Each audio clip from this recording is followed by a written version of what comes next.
Coming up on the DLLS Mavs pregame show, it's scary hours at the AAC as your Dallas Mavericks begin a 5-game homestand hosting the Houston Rockets tonight on Halloween night. We preview the game, the matchups you need to know and watch, X factors and more. All that coming up here on the DLLS Mavs pregame show. Here we go.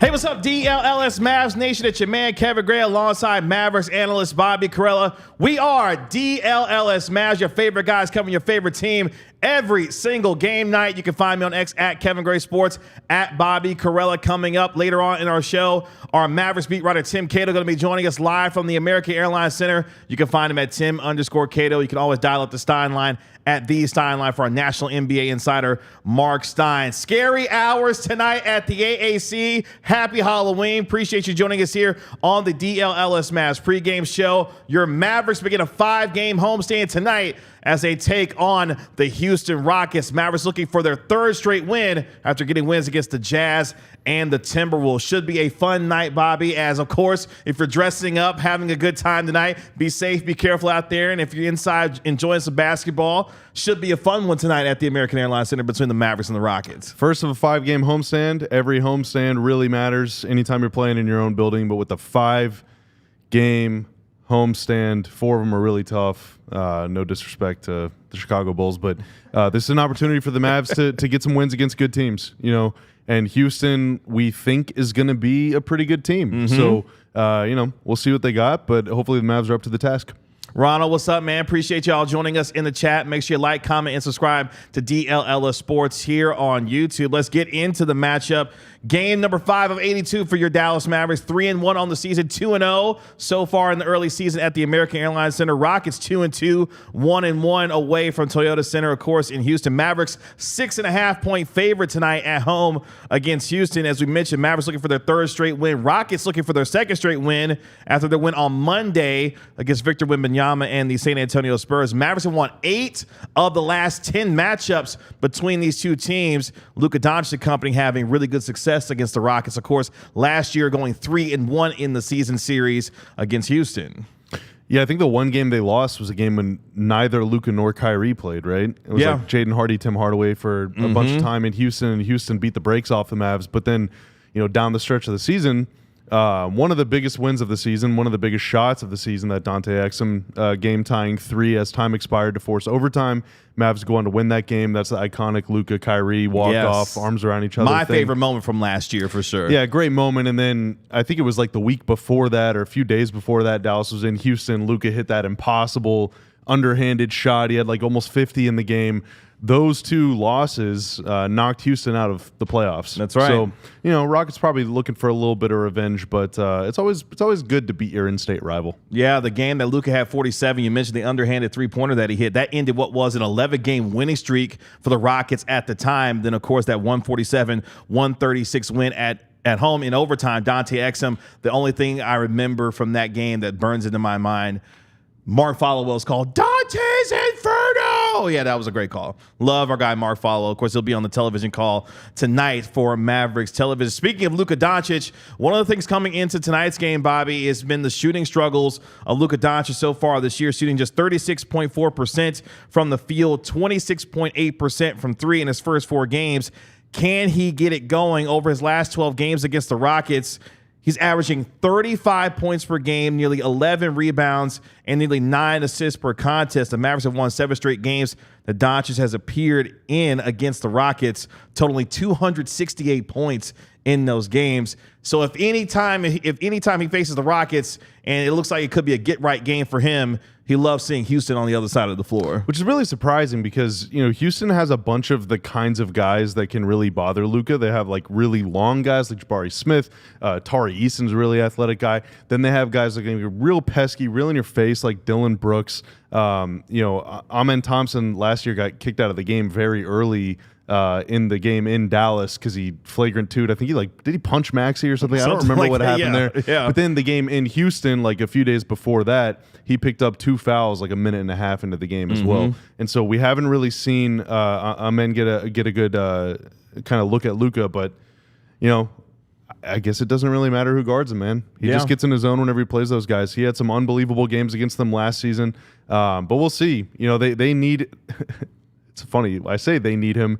In his best game this year, they actually lost, but they do eventually need Luka to play well in order to win 50 games. Yeah, before we get to Bobby's scouting report here in just a moment, a couple of notes on the Rockets when it comes to some of the statistics they've got so far through the early portion of the year. 9th in offensive rating, 8th in defensive rating, 6th overall in net rating, obviously just a few games into the season. Jalen Green, though, has been spectacular for them, averaging nearly 29 points per game, shooting over 41% from downtown this year. Alperen Sengun on the other end, averaging 12.5 rebounds per contest. That's good for 3rd in the NBA so far. Not shooting the ball great, averaging nearly 15 points per game, but shooting just 38.6% from the field so far. That gets us to Bobby's scouting report on what he's going to be looking for as the Mavericks take on the Rockets tonight. Yeah, a couple big things. So one, you talk about Sengun, offensive rebounding. They are a big offensive rebounding team. They got Alperen Sengun. They got Steven Adams. Steven Adams, one of the best offensive rebounders of this generation. Yeah, for sure.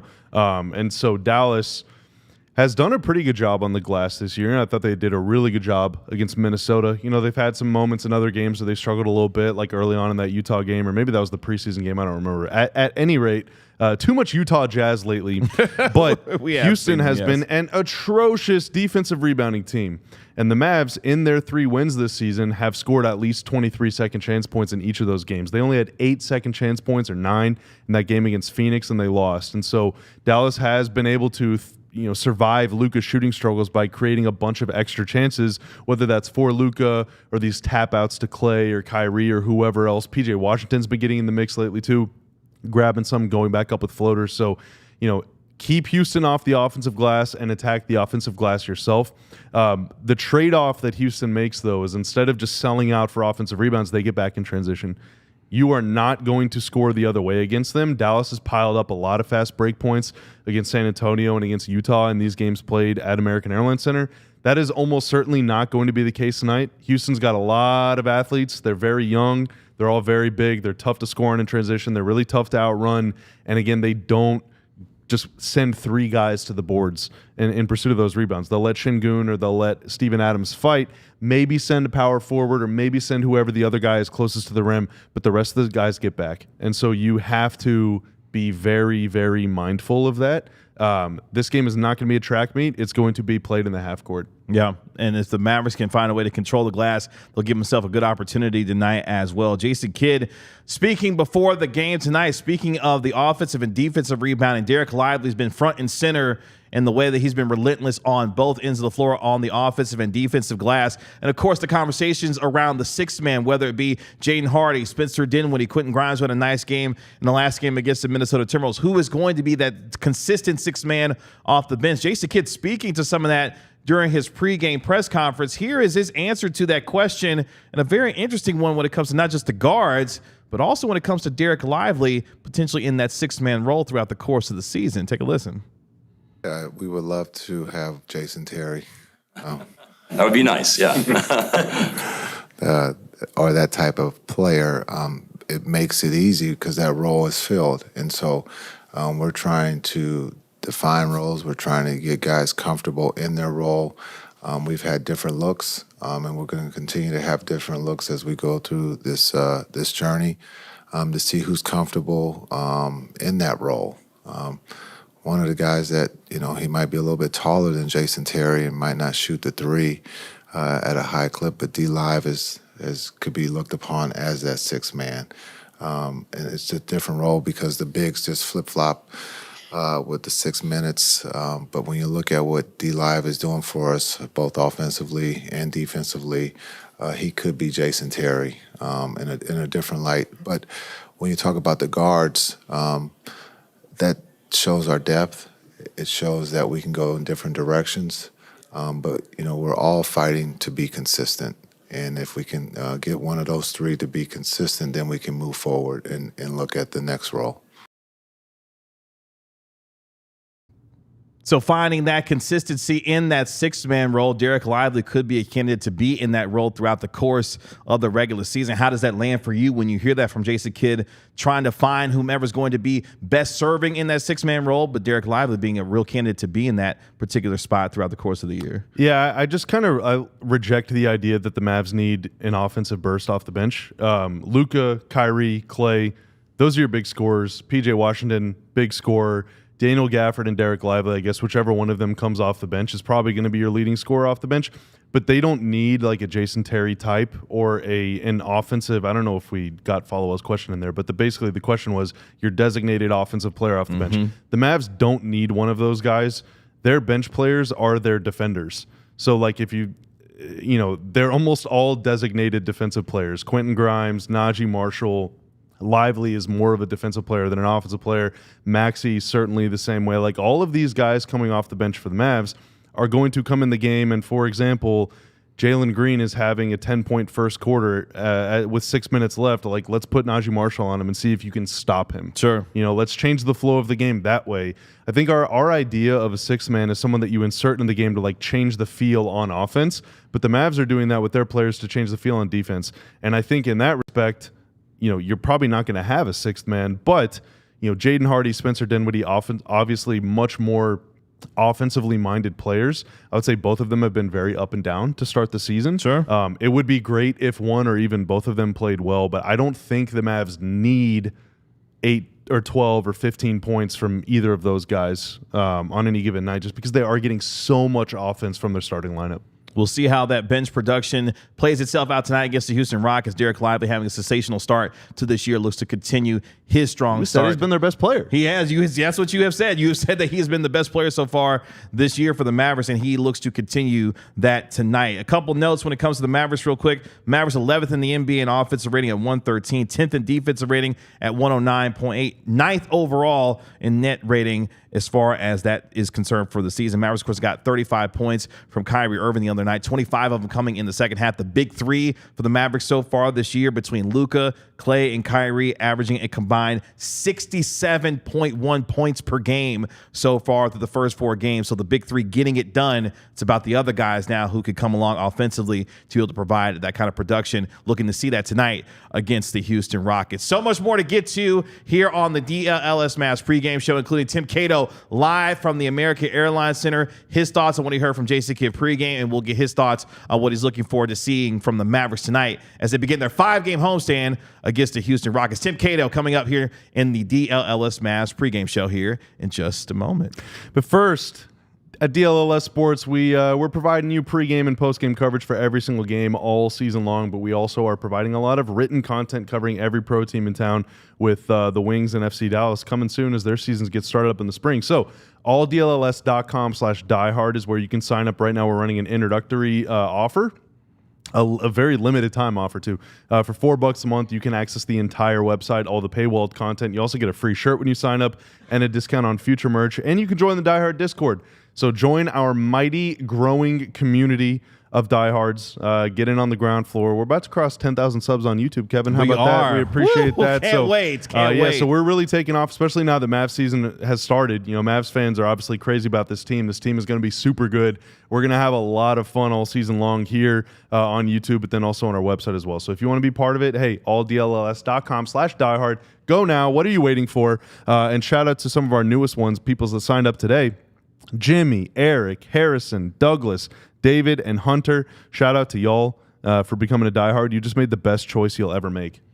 alldlls.com/diehard. Become a diehard member today. Show off that physical diehard card as well. Tag us on social media, and we'll be able to shout you out as well when you become a diehard member here at DLLS Sports. So join our happy family here for all things DLLS Sports. I got one more note on the Rockets. Oh, yeah, for sure. Too. So one thing that I forgot to say in my little scouting report. Offensively, Şengün is kind of like baby Jokic, but he's sort of been a little spotty to start the year. But what the Rockets do that's going to be kind of similar to what the Wolves are doing the other night, Jalen Green coming off screens can turn on the boosters and get to the rim in like a 0.2 seconds, a lot like Ant. And he's a very forceful finisher, a very explosive jumper and all that stuff, finisher around the rim. And so you might be tempted to back up as Gafford or Lively, if Şengün is going to set a screen, and Şengün and Steven Adams, both big-time screen setters. So if you do back off of those guys in order to prevent Green from getting that driving lane, he's become really adept at pulling up and shooting from three. They beat San Antonio the other night. He was just popping. It was Zach Collins, Wemby. They didn't want to step out far on him. So he would just come around this screen, much like Ant did in that first quarter. He had 24 points. He had 6 threes in the first quarter. He was red hot. Yeah. So you got to be really careful. You got to try and find the balance between how far can we step out, how far can we stay back. You don't want to compromise yourself either way. And Fred VanVleet might not be able to floor it the way he used to, but he can hit those pull-up jumpers too. So the bigs got to be ready to step out on the perimeter tonight. As we get ready to bring in our Mavericks beat writer Tim Cato live from the American Airlines Center. Quick update when it comes to the injury report for tonight for the Rockets. Steven Adams, who's been dealing with a right knee injury and left calf strain, is available to play tonight for Houston. And, of course, for the Mavericks, Dante Exum remains out with his right wrist surgery. Maxi Kleber will miss his third straight game with his right hamstring strain, as he'll miss his third straight game there. We will see if he plays at all during this 5-game homestand. With that, we bring in our Mavericks beat writer, Tim Cato, live at the American Airlines Center. Tim, what's going on? Happy Halloween. Happy Halloween. What are you guys dressed up as? Podcast hosts? Pretty much. I'm dressed up as some guy named Kevin Gray who hosts a Mavericks podcast, so we're working it out there. It's pretty good so far. Not the only Kevin Gray we learned. That's right. True. We definitely learned that on social media. That's true. Yeah, there's another Kevin Gray Jr. out there. You should not name your burner account like with your real name. Exactly. It should be like a different. You never know who may pop up as well. Tim, speaking of popping up, because we want to get your reaction to this particular piece of audio and video. You were there obviously for Jason Kidd speaking pregame. Jason Kidd talking about PJ Washington. PJ Washington's had a strong start to this season, and he's got some goals in mind that he has shared with Jason Kidd and with this team. Take a listen to what Jason Kidd had to say about PJ Washington's strong start and adapting to have the success that he's having so far. Yeah, I think we talk about PJ. He's a pro. We love what the shots that he's getting on the offensive end, but we really love what he's doing on the defensive end for us. We're asking him to guard everybody, and he's up for that challenge. He wants to make, one of the all-defensive teams, and so if he continues what he's doing right now defensively, he should.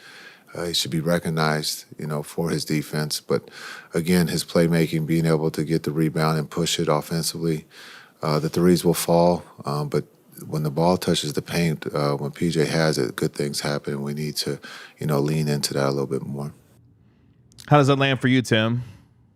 Yeah, I've said this before, but back in Charlotte, PJ Washington was a go-to scorer for this team, for that team. He was somebody that they would throw the ball into as an ISO guy, averaging in the mid-teens as a player. He is obviously much more dynamic, has a lot more in his bag, so as the kids say, than a lot of the 3-and-D role players that Dallas has been accustomed to over the past, over the Luka era. And so I agree. That quote also stood out to me. I'm glad it stood out to y'all. We didn't plan this, but that's one of the quotes I wanted to talk about. Just the idea that, I do think it's a good thing when he touches the paint. And obviously, it's not that Dallas is going to start running, pure isolations for him. It's not that they want him to start taking mid-range shots, but yes, there is a little bit of dynamism that he adds in the way that he can kind of juice the offense when he gets going in a way, whether it's something within the flow of the half-court offense or really, and I think we saw this against Minnesota once or twice, just grabbing the ball, taking it all the way down and finishing. I want to say that was the Mavericks' first point of the game. Points of the game was an opportunity like that. So yeah, absolutely. I do think that he's a very important a factor to this team, to this offense. And when he's going, almost certainly the rest of the offense is humming as well. Washington averaging 11.3 points per game so far, but it's on the defensive end where the Mavericks are going to ask him to have that tremendous impact. He's going to be guarding a lot of the times the opponent's best player, 9 in and 9 out. It's going to be up to PJ to really step it up, put in that tone, set the tone, I should say, on the defensive end, 9 in and 9 out for Dallas. I guess he's going to start the game on Jalen Green. I mean, I don't really think Clay's got the wheels to keep up with him. It's going to be tough. It's gonna be tough. It's gonna be a tough matchup for him. Yeah, that's I heard you talking about Jalen Green earlier, Bobby. It sounds like you're saying he's basically Anthony Edwards without a PR agency. Was that a correct I won't go that far. summarization? I won't go that far. But Jalen Green has never been in a feature film that was on Netflix or whatever. So that's very true. Just saying. Maybe there's some truth to it. That's not what I'm saying. Let the record show. That's not what I'm saying. But we'll leave it where it is right there.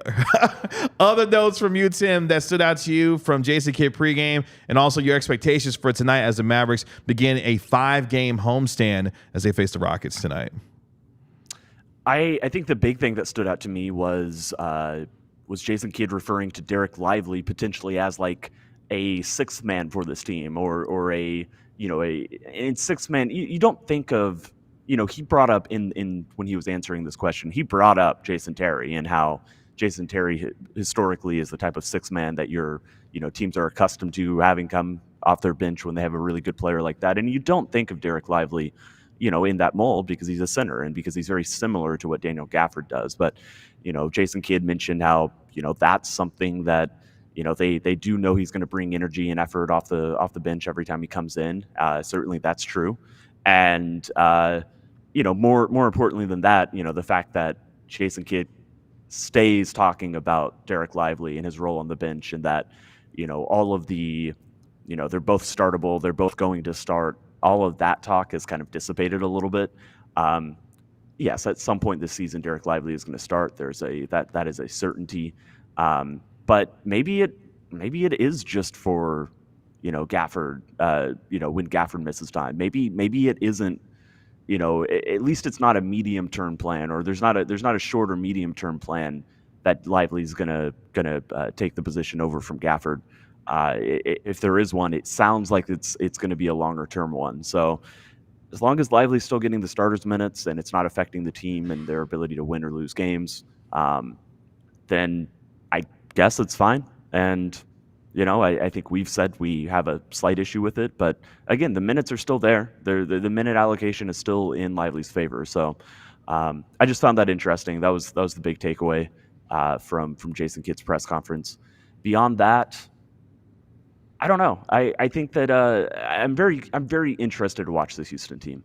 This is one of the teams that I just have a lot of curiosities about. I don't think Luka's going to be very kind to Şengün, as somebody. I think that will be a immediate, often target of his as much as he can. I think they're really going to push and test him on that end. But Houston has a few weak points in their rotation and lineups that I think Dallas will successfully be able to poke at.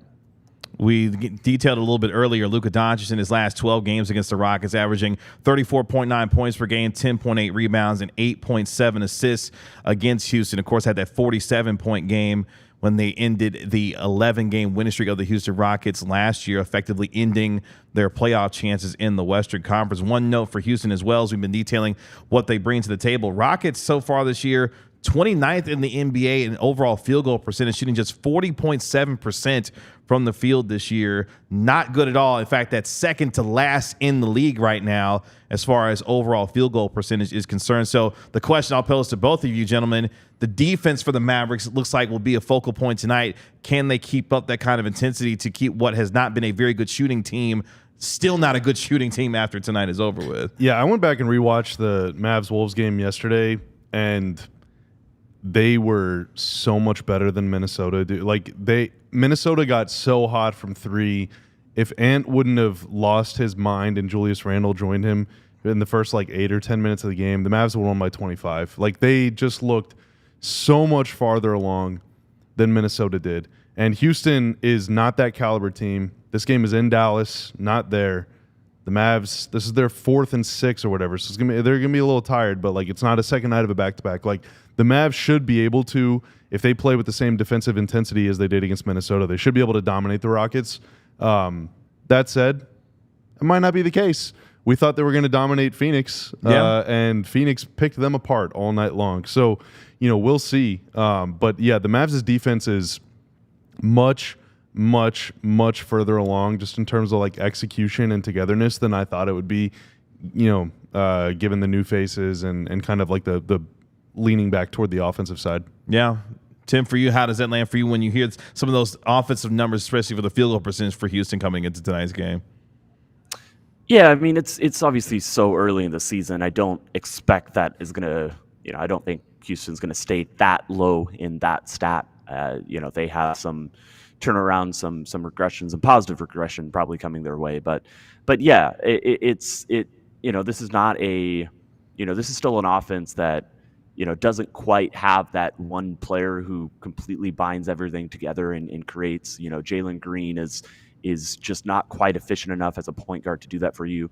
Şengün is not quite efficient enough as a focal hub center in the mold of Jokic to just single-handedly make sure that any offense around him is a top 15 offense, is an above-average offense, like players like Luka and other superstars around the league are able to do. So yeah, I mean, with that said, it wouldn't surprise me at all if this is the game where Houston does have that regression and all of a sudden they go out and hit 18 threes. I wonder if Reed Shepherd's going to get into the game at all at any point. He played, I want to say 15 minutes in the first game. It kind of fell out of the rotation. So I would like to see the size of Luka and Kyrie's eyeballs once Reed Shepherd checks into the game. Like those guys, if he gets into the game. I mean, that's the thing. Like Houston, they have so many athletes and so much length that like they just don't have any of those really kind of like those mismatched targets. Yeah. Right. And Reed Shepherd would be the one. Like, I guess like Luka's much bigger than Fred VanVleet, but Kyrie's not going to want to ISO VanVleet. There's just like, it's not that big of an advantage, right? Yeah. But Reed Shepherd, there should be. One of the matchups I'm looking forward to watching, and of course, when you're playing the Rockets, especially this version that has a Dillon Brooks on it, if you're the Mavericks, you got to be able to manage your emotions because Dillon Brooks is going to try to get under your skin. Of course, he likes to try to do those things no matter the opponent. But obviously, when it comes to Luka Doncic and this team, I'm sure Dillon Brooks will try to have some of his normal antics in order to try to get under the skin of Luka Doncic and this Mavericks team tonight. Luka's on a streak right now. 2 straight games with the Tech. He is. That's not a streak that we want to see continued. I'm sure Dillon Brooks will do everything he can to keep that streak going when it comes to Luka and his technicals. Before we end our show, Tim, final word before we let you go there at the AAC to take in tonight's matchup. Are there any costumes, Tim? I was just going to read that comment from El Patel. Why aren't they wearing costumes? That's a good question. Does Adam Silver hate fun? All the players are wearing costumes. What are you talking about? They're all wearing costumes. They're dressed up as basketball players. Yeah. No, that's their work uniforms. Oh. They're the ones not dressed up. You can't are you dress up serious? Chris Arnold is that's Deadpool? Like saying y'all are dressed up. Y'all are wearing your work uniforms. They're not dressed up. Yeah, I told you we're dressed up as podcasters. That's what we're going for tonight. We should have dressed up as them, and they could have dressed up like us. No. Okay. That uniform would have been kind of ill-fitting on me. Honestly, here's the thing, though. If you allow podcasts or if you allow costumes to be worn during games, then Grant Williams is going to be Batman for an entire game on his way to a 5-point 3-turnover stat line. And don't make fun of Grant Williams. He's not nice here no guy. more. That's low-hanging fruit. He's not here no more. Grant Williams. Grant Williams is why is DLLS not dressed up, like, though? It's a good question. You should have tuned into Stars earlier today. There were plenty of Stars costumes on the DLLS Star set. Jeff Kavanaugh on the Cowboy Show showed up as Ricky Bobby. That was great. Craig Ludwig showed up as a really scarily good-looking Joker. Heart nearly stopped. Whenever it was kind of eerie how I turned around and saw him, and I kind of forgot it was Halloween, and I was like, "What the?" What is going on, man? And sorry, Jim, to disappoint. I should have dressed up as Bandit. You're probably right. I should have dressed up as Bandit in a Bluey costume. But hey, there's always next year as well. Tim, we'll let you go, man. Appreciate your thoughts and look forward to hanging out with you during the postgame show, man. Thanks, Tim. See y'all then. Bye. That'll do it for us here on the DLLS Mavs pregame show. It's time for Mavericks basketball as the Mavericks look to make it 3 straight wins as they begin a 5-game homestand taking on their Texas State rival Houston Rockets at the American Airlines Center. We'll be back here for the DLLS Mavs postgame show 15 minutes after the final buzzer, so make sure you come back with us, like, comment, and subscribe to get notified when we go live here for the DLLS Mavs postgame show. For Tim Cato, Bobby Carella, I'm Kevin Gray. This has been the DLLS Mavs pregame show. We'll talk to you after the game tonight between the Mavericks and the Rockets. Y'all be good. We'll talk to you later. Peace. We all silly like the mayor.